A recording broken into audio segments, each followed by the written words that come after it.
तुम क्यों लैला की तरह परेशान बैठी हो? क्या बात नहीं हुई अपने मजनू से? यार वो मुझे पसंद ही नहीं करती। उसमें उसका क्या कसूर है? तुम उससे अपनी फीलिंग्स ही शेयर नहीं करती हो। वो तुम्हें बच्ची समझता होगा। मैं क्या करूं? मैं कैसे बोलूं उसे?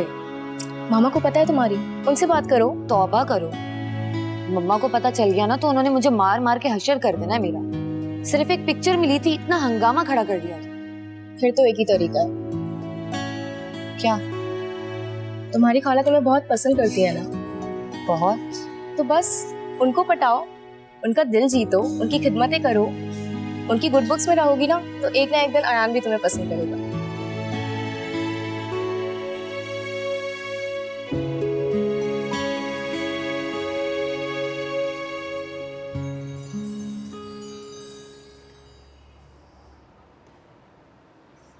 आओ नौरीन, मैं तुम्हारे भी हाथों की क्लींजिंग कर दूं?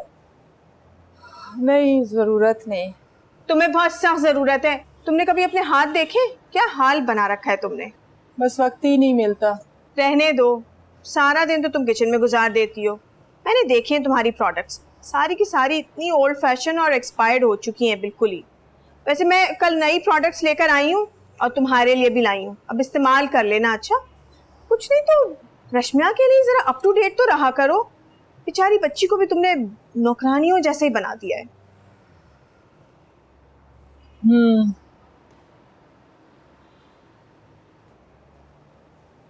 अमरीन। ओह गॉड, मुझे तुम्हारी स्टोन से बिल्कुल लेक्चर की बू आ रही है। बोलो। मैं क्या लेक्चर दूंगी तुम्हें? बस इतना कहूंगी कि तुम्हें अपना घर नहीं छोड़ना चाहिए। Oh please, not again. देखो अमरीन, माना कि नवीद भाई से गलती हो गई है, वो तुम्हारी मर्जी पूरी नहीं कर सके, मगर तुम ये भी तो देखो ना कि वो तुमसे मोहब्बत कितनी करते हैं, कि कितने बेचैन हो रहे हैं तुम्हारे लिए। अरे कोई प्यार व्यार नहीं करता, सब दिखावा है और कुछ नहीं। कैसा दिखाओ? सब जानते हैं, ऐसे फूलों की तरह रखा है हमेशा तुम्हें। अब अगर कुछ फाइनेंशियल क्राइसिस में आ गए हैं तो तुम्हें भी तो कुछ बर्दाश्त करना चाहिए ना।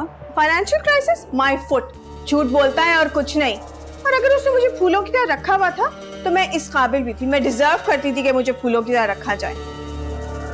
कुछ भी हो, शौहर तो शौहर ही होता है अमरीन। नौरीन, तुम तो चाहती हो कि मैं नवेद की वैसी गुलाम बन के रहूं जिस तरह तुम हाशिम की बनी हुई हो। हाशिम जब दिन कहता है तो तुम कहती हो हाँ दिन है, जब वो कहता है रात है तो तुम कहती हो हाँ रात है। तुम तो हर वक्त उसकी परस्तिश करती रहती हो। मैं इस तरह नहीं कर सकती भाई, मैं इस तरह नहीं रह सकती। खैर, तुम्हें तो मेरी जिंदगी आला लगेगी ही। हाशिम ने जो तुम्हें इस बुरी तरह रखा हुआ है। हाशिम ने कभी कोई कमी नहीं की, फिर उनकी मोहब्बत ही काफी है मेरे लिए। और नवीद भाई भी तो तुमसे मोहब्बत। रहने दो, मुझे लगता है नवेद का अफेयर चल रहा है। क्या? और क्या? नहीं नहीं, ऐसा नहीं हो सकता। क्यों नहीं हो सकता ऐसा? इतना पैसा है नवेद के पास, हजारों औरतें मरती होंगी उसकी कुर्बत के लिए। तुम अपने शौहर के बारे में ऐसा कैसे बोल सकती हो? इसलिए कि मैं उसे जानती हूँ। अब वो कोई हाशिम तो है नहीं खड़ूस मिजाज का कि औरतें उसे मुंह लगाना भी पसंद ना करें। खैर, वैसे ये भी अच्छा है, एटलीस्ट तुम जहनी तौर पे सुकून में तो रहती हो। अमरीन, तुम हाशिम के बारे में ऐसा मत बोला करो। सॉरी भाई, मैं फ्लो में जरा कुछ ज्यादा ही बोल गई। बहरहाल, मुझे शक है कि नवेद कहीं और इंटरेस्टेड है, जभी तो वो मुझे पैसे खर्च नहीं करना चाहता। नहीं, ऐसा नहीं हो सकता। तुम्हें कैसे पता? देखो, अगर ऐसा कुछ होता तो वो अपनी जवानी में करते, अब ऐसा क्यों करेंगे? एक जवान बेटे के होते हैं। प्लीज, इन आदमियों का कोई भरोसा नहीं होता। तुम जानती हो मर्द बड़ा बदफितरत होता है, इसका कभी भी किसी भी उम्र में दिमाग घूम सकता है। लेकिन एक बात है, अगर मुझे कंफर्म हो गया ना कि इस नवेद का कहीं अफेयर चल रहा है, मैं एक मिनट नहीं लगाऊंगी इसको छोड़ने में। अस्तगफिरुल्लाह, कैसी बातें कर रही है? अरे इसमें हर्जी क्या है भाई? ये मेरा कानूनी और मजहबी हक है, और वो भी याद रखेगा कि मैंने उसे कैसे यूं करके छोड़ा।